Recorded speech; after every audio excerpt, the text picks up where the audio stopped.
여러분들이 이번 학기 이제 문화 어문학 현장 실습이라는 이 강의를 한 학기 강좌를 열게 됐습니다. 여러분들이 문화 어문학 이 현장 실습은 요 이전에 이제 서두 과목이 하나 있었는데요. 문화 어문학 연구라는 거죠. 우리가 이제 PK 사업을 하면서 이 문화 어문학을 내세웠는데, 문화 어문학이라는 용어는 아직도 좀 생소하고요. 사전에 올라 있지 않는 우리들이 만든 이 용어입니다. 문화 어문학 그러면은 뭐 요즘 문화론이라든가 아니면 또 이 문화, 이게 굉장히 중시되고 뜨는 용어 있는데요. 우리도 이 어문학을 문화와 결합시켜 가지고 한번 연구해 보겠다라는 어떤 그런 취지이고요. 제가 이 과목을 맡게 된 거는 현장 실습인데, 현장 실습은 달리 뭐 필드워크이죠, 그죠? 필드워크이라는 거는 여러분들이 여기에서도 물론 뭐 작품을 읽고 하는데, 작품이라면은 실제 현장에 가가지고 체험해 보는 거. 옛날에 국문학 연구에서 구비문학 연구, 뭐 민요라든가 아니면 또 방언이라든가 이런 연구에서는 이 현장 연구를 많이 했어요. 우리도 이제 그런 어떤 측면에서 이 현장이라는 부분인데요. 조돈일 교수 같은 경우는 학문이 탄탄했는 게 그런 어떤 현장 조사를 많이 했기 때문입니다. 문화 어문학 현장 실습이 총 이제 뭐 15주 강좌로 되어 있는데요. 이거를 전반부 후반부 해가지고, 전반부는 문학을 제가 맡게 됐고요. 후반부는 여기 계신 김덕호 선생님이 맡게 됐습니다. 제 설명에 이어가지고 김덕호 선생님께서 이제 후반부에 수업 진행에 대해서 말씀해 주시겠고요. 저도 국문학 연구를 하면서 두 가지를 항상 같이 생각합니다. 제일 우선적으로 중시하는 텍스트 연구라는 거요. 텍스트 연구가 어떻게 보면 연구의 가장 어떤 기본이 되고 토대가 되는 것이기 때문이기도 하고요. 그 다음에 현대문학 연구자들은 사실 현장이라는 것에 대해서 별로 중시를 하지 않아요. 제가 이 수업을 맡게 된 어떤 이유 가운데 하나도, 저는 문학 연구를 하면서 현장을 상당히 많이 갔어요. 구비문학이 아닌데도 불구하고요.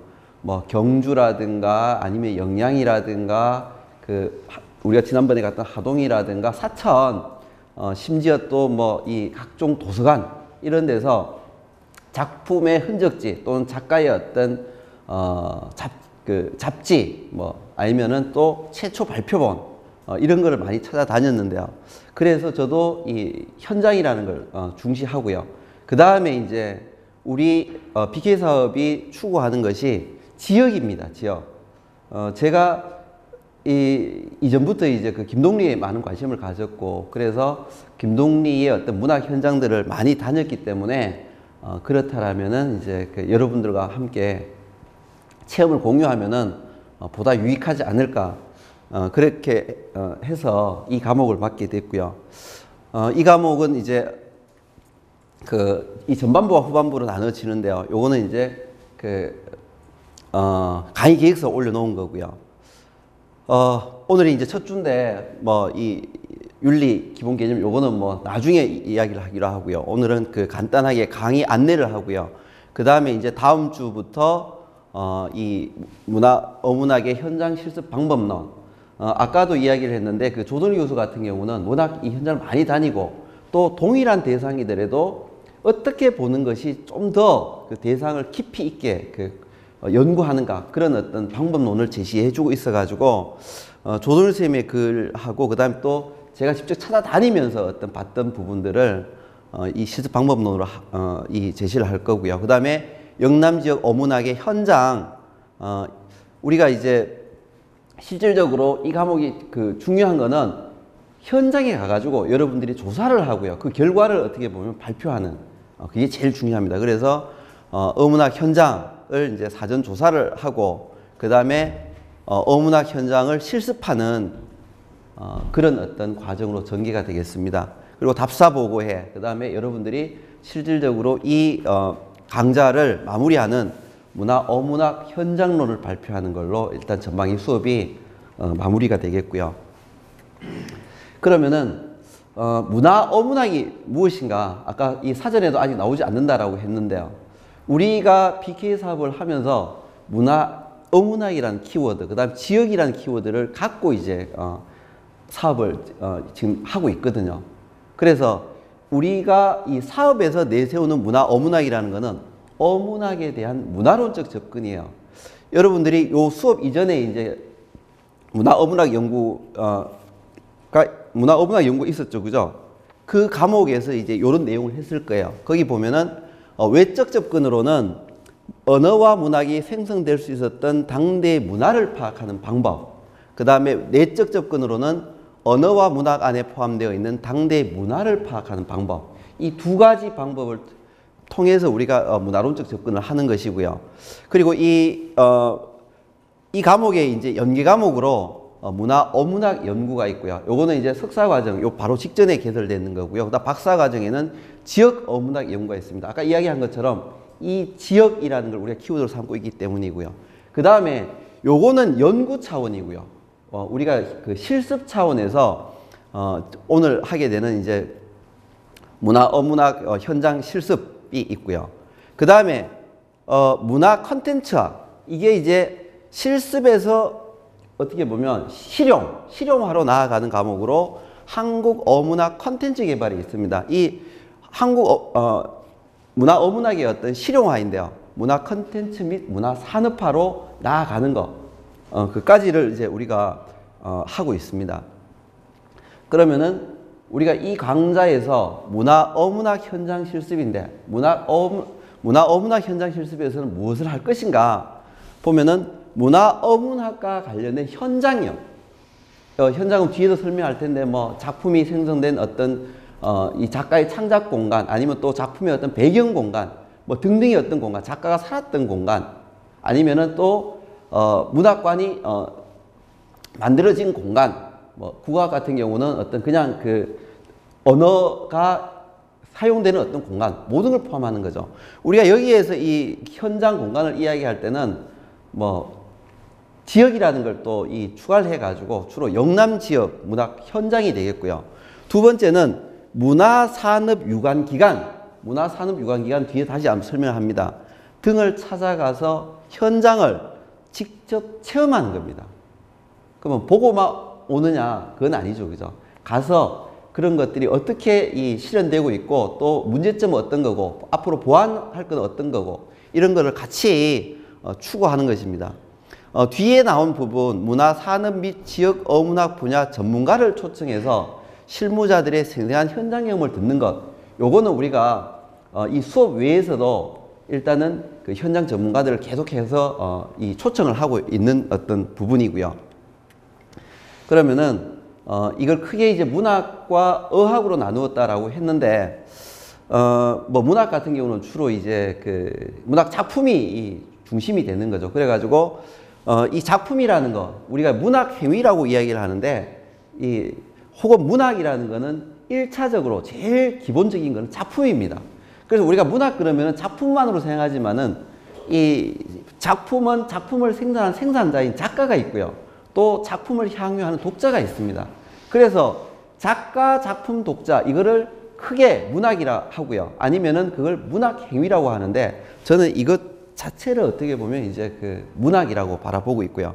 그럼 작가의 측면은 작품의 생산이라는 측면, 독자의 측면은 작품의 향유라는 측면, 이게 어떻게 보면 중심이 되는데, 여기에서 독자는 단순하게 이제 소비자로 전락하느냐, 아니면은 생산자로 나아가느냐, 여기에서 내가 이를테면 강의를 하잖아요, 그죠? 여러분들은 지금 소비자예요. 그러면 여러분이 소비자로 남느냐, 아니면 다시 또 생산자로 나가느냐. 지금 문화산업이라든가 우리가 이제 문화어문학 하는 것 자체는 소비자에 머물지 않고 생산자로 나아가는 거, 그리고 작품을 단순하게 어떤 텍스트만 연구하는 게 아니고 이 전체를 연구하는 그런 과정이 있는 거고요. 그래서 이 문화어문학에서 우리가 추구해야 될 거는 작품의 생성 공간, 작가의 창작 공간, 뭐 생성 공간, 창작 공간 같을 수도 있고요. 고전문학 같은 경우는 뭐 지리산이면 지리산, 청량산이면 청량산, 이게 여러 작가들의 어떤 그 작품 생성 공간이 된 거예요. 뭐 가야산, 뭐 더 넓게 멀리 나가면 한라산이라는, 아니면 또 그 백두산, 이런 어떤 산이라든가 강, 한강, 압록강, 무슨 뭐 금강, 낙동강 이런 것들이 생성 공간이 되기도 하는 거예요. 창작 공간, 그 다음에 작품의 현장, 배경지. 여러분들이 제가 아까 현장을 많이 다녔다라고 하는데 무녀도라는 작품을 읽으면서 무녀도를 텍스트로만 인식하는 거하고 직접 현장에 가서 예기소라든가 아니면 또 무당들이 굿을 하는 어떤 현장을 보는 거하고 작품에 대한 이해 심급이 달라져요. 좀 더 깊이 알 수 있다는 거죠. 내가 이 경주 지역을 많이 다녔는데 왜 김동리가 첫 작품 화랑의 후예에서부터 시작해가지고 무수하게 화랑을 이야기하는가, 이거를 가기 전에는 텍스트로만 뭐 그쪽 사람이니까 그랬는데 직접 가서 보니까 경주라는 데가 여전히 어떤 뭐 난가 정신이 남아있고 또 그런 어떤 영향 하에 동학이 형성됐고요. 이런 어떤 세세한 측면을 이해하면서 김동리에 대한 어떤 이해가 훨씬 더 깊어질 수 있었다라는 거예요. 그래가지고 그런 얘기도 했었는데 내가 원래 박사 논문을 김동리를 쓰려고 했었어요. 근데 그때 쓰려고 할 때는 굉장히 용감했었죠. 왜? 텍스트를 다 내가 구할 수 있는 거 다 봤으니까. 다른 사람보다 나는 더 많은 텍스트 작품들을 접했다. 그래서 용기가 있었는데 가서 한 3년 정도 지나 보니까 내가 알고 있는 게 껍데기밖에 없더라라는 거. 그래가지고 안 쓰기를 참 잘했다. 그런 생각이 들었어요. 왜냐면은 이 허투루 써놨다가 나중에 지우기도 어렵잖아요. 그리고 자기 어떻게 보면 실수를 인정하는 건데 그래도 좀 더 깊어진 다음에 쓰는 게 낫겠다라는 생각이 들었어요. 독자의 측면인데요. 뭐 작가의 측면 이제 현장 출생지 살던 곳 이거는 요즘 뭐 여행이라든가 아니면 또 그 지역의 어떤 홍보를 위해 가지고 이건 많이 하고 있죠, 그죠? 독자 측면은 작품의 향유에서 이제 이 작품을 또 문화 컨텐츠화하는 거, 그리고 문화 산업으로 육성하는 거, 또 여행과 레저와 결합시키는 거. 제가 이거에 관심이 있었어요. 문학과 여행의 결합, 관광의 결합이라는 거예요.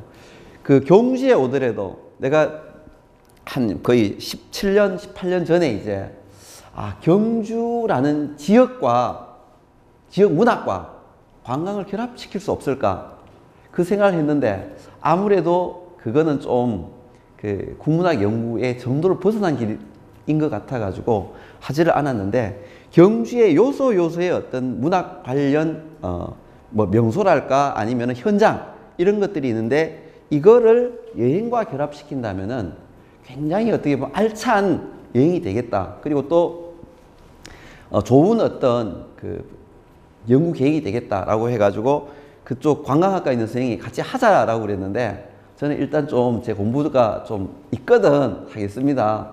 그리고 말았어요. 그때도 관심은 참 많았어요. 그 다음에 이 생가복원이라든가 문학관 건립, 지금 대구에도 대구 문학관이 서 있죠, 그죠? 이런 것들이 어떻게 보면 이제 우리들이 어문학을 하면서 찾아가야 될 어떤 그런 곳이고요. 그럼 문화 컨텐츠란 무엇인가요? 뭐 간단히 넘어가죠. 문화적 요소를 지닌 내용물을 요즘 미디어에 어떻게 보면 담아내는 거예요. 넓은 의미에서 이 컨텐츠라는 것은 부호, 문자, 음성, 음향 및 영상 등의 자료 또는 정보예요. 그러니까 우리가 뭐 문화 컨텐츠를 하는데 문학만이 아니고요. 모든 게 가능한 거예요. 인간의 사고와 감정을 표현한 내용물로서 문자, 소리, 화상 등의 형태로 표현한 것을 말한다라는 거죠. 그러면은 어떤 이런 정보를 이 문자나 소리, 화상으로 다시 변환하는 거. 그게 어떻게 보면 문화 컨텐츠인데 혹은 그 장르가 영화든 문학이든 학습이든 뉴스든 저작권을 주장할 수 있는 모든 종류의 원작 이거를 갖고 다시 이 컨텐츠가 되는 거죠. 이런 게 이제 넓은 의미의 어떤 컨텐츠고요. 좁은 의미에서의 컨텐츠는 IT라는 정보 기술을 이용해서 소비자에게 생산, 전달, 유통되는 상품을 이야기해요. 이게 이제 미디어 백과에서 문화 컨텐츠를 소개한 내용이고요. 그 다음에 이제 문화 산업이란 무엇인가? 우리가 이 소설 같은 경우는 옛날부터 문화 산업으로 많이 육성이 됐어요. 소설 문화 산업으로 육성한 게 뭐죠? 소설을 문화로 만드는 거. 대중들의 어떤 뭐랄까요? 어떤 그 대중들이 볼 수 있게 만드는 거. 소설은 어떤 개인적인 창작 이고 개인적인 독서잖아요. 그런데 대중 관객들과 만날 수 있게 하는 거. 영화죠, 그죠? 영화가 이제 뭐 저기 카두노 얘기해가지고 예술로 된 지가 한 100년밖에 안 됐는데 영화로 만드는 거 그것도 이미 문화 산업이에요. 근데 그거는 이미 부식의 어떻게 보면 산업이 되는 거고요. 문화 산업이라는 것은 예술 작품을 상품이나 재화로 취급하여 시장에서 거래하는 거. 말하자면 문화 산업이라는 것은 아까 말한 문화 컨텐츠를 상품화하는 거예요. 돈을 벌 수 있는 어떤 재화로 만든다라는 거죠. 시나리오, 희곡, 문화재 등 유무형의 지적 창작물을 영화, 비디오, 공연 상품 또는 컴퓨터 게임 등과 같은 문화 상품으로 생산해서 수요와 공급의 법칙에 따라 움직이는 시장에 출시해 놓는 것을 의미한다라는 거예요. 그리고 문화 상품의 기획, 개발, 제작, 생산, 유통, 소비 등과 같은 이 서비스를 하는 산업이 되는 거죠. 여기에는 이제 우리가 문화 그럴 때 영화, 음악, 게임, 출판, 방송, 문화재, 그 다음 만화, 애니메이션, 디자인, 광고, 공연, 미술품, 공예품의 수집, 이런 걸 수집, 가공, 개발, 제작, 생산, 저장, 유통, 등 이와 관련된 어떤 서비스 산업의 총체를 문화산업이라고 한다. 이게 문화산업기본법 2013년에 만들어진 여기에서 규정하고 있는 문화산업이에요. 문화산업은 어떤 문학이든 예술이든 그거를 독자와 연계 맺고 또 그걸 하나의 어떤 서비스 대상으로 삼는 거. 이 어떤 과정 전체라고 보면 돼요. 국문학 연구에서도 문화론적 연구가 있었는데 문화론적 연구라는 것은 주로 작품과 독자 사이 요 부분을 연구해 가지고 작품이 어떻게 생산 소비 되는가 또 작품의 어떤 유통 이런 부분까지도 살펴보는 게 문학 텍스트의 어떤 문화론적 연구였고요. 그러면은 우리가 이제 지역이라는 거, 지역 문화 현장이 될 텐데요. 이 지역이라는 거를 굳이 이제 연구에서 국한시킬 필요는 없어요. 그래도 우리가 지역을 내세운 건 이 지역을 좀 더 깊이 있게 이해하자라는 어떤 그런 측면이고요.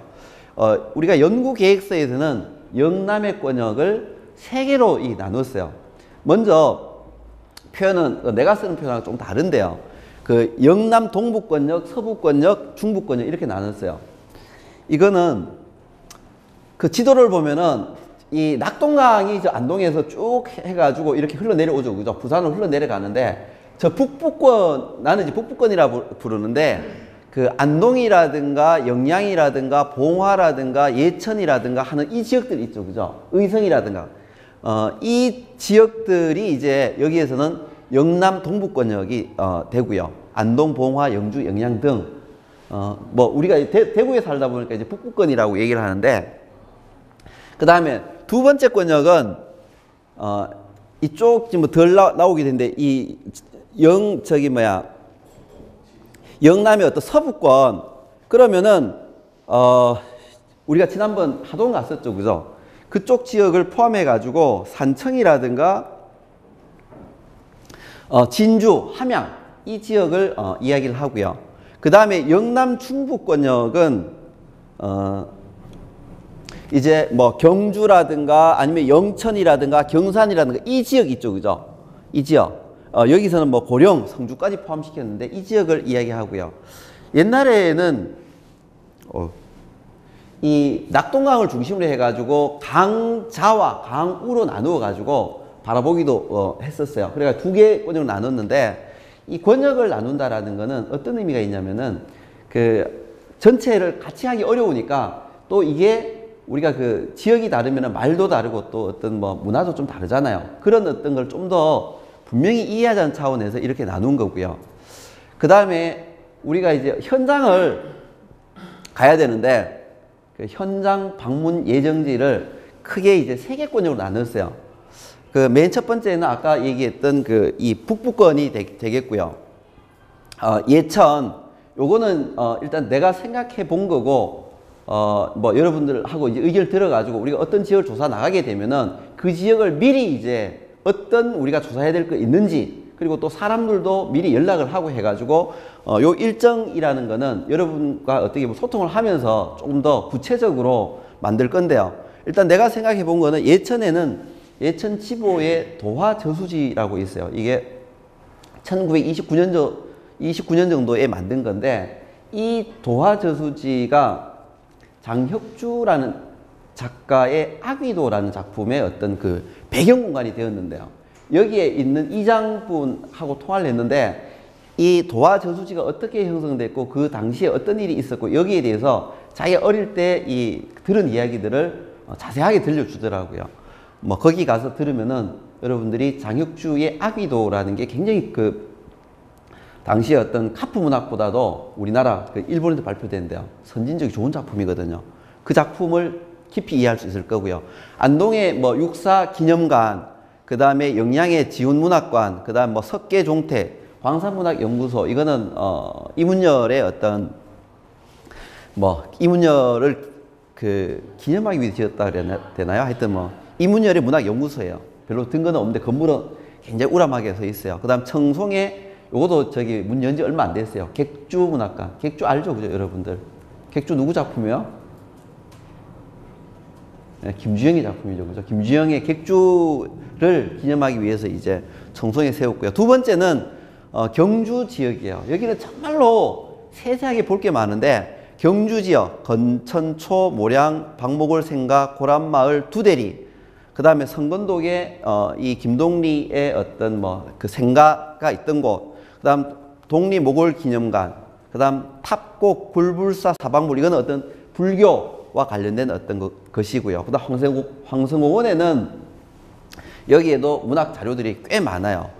예기소는 문여도의 어떤 그 배경지가 된 곳이고요. 그 다음 형곡 용담정, 그 여전히 어떻게 보면 경주는 동학사상의 발원지이기도 해요. 그 동학사상이 뭐 올라가면은 그 유교와도 관련이 되고, 또 더 올라가면은 그 화랑정신과도 관련돼요.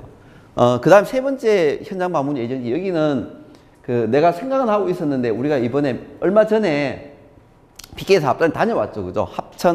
합천만 저기 그 다음에 사천, 하동, 화계인데, 그 하동하고 화계는 다녀왔고 그 합천, 사천은 못 다녀왔는데, 뭐 만약에 이 세 번째로 가는데 여기도 갈 수 있겠다라는 생각이 들고요. 그 다음에 지역의 문화 어문학 관련 기관은 지역의 문화산업체와 지역축제 현장, 문화정책연구기관 등이 있을 수 있고요.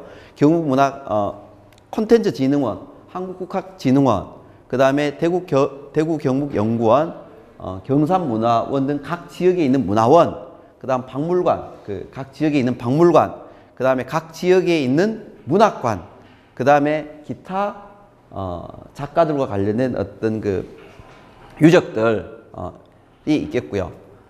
이 문학 현장 기행 관련 서적, 이게 나온 게 이제 내가 98년 이때 이걸 한번 써볼까 생각했는데, 그때 만약 그쪽으로 나갔으면 요즘 이제 좋은 여행 작가 아니면은 여행 길잡이 어떤 문학 서적을 많이 냈을 거예요. 그런 거 낸 사람들 있는데, 나중에 좀 더 나도 문학 연구하다가 대중들을 위해서 이런 어떤 게 필요하겠다 하면 할 거예요. 요즘 길이라는 게 뜨는데, 얼마 전에도 이제 그 구미시에서 하는 길 위의 인문학 한 40여 명을 데리고 그 경주 지역 일대를 답사하면서 요소에 이제 문학을 한번 설명한 적이 있어요. 그것도 어떻게 보면 대중과 소통하는 것이니까 어문학과 관련이 돼요. 이거는 문학 현장 기행과 관련된 책들인데 여러분 관심이 있으면 보고요. 그 다음에 이거는 문학과 문학 컨텐츠, 요즘 뭐 스토리텔링이라든가 문학 컨텐츠, 요즘 문학 컨텐츠는 그래도 조금 사라지는 용어 아니면 덜 쓰는 표현이 되고요. 요즘 스토리텔링도 엄청 많이 쓰죠. 그죠? 그게 왜? 상품이 되기 때문에 그래요.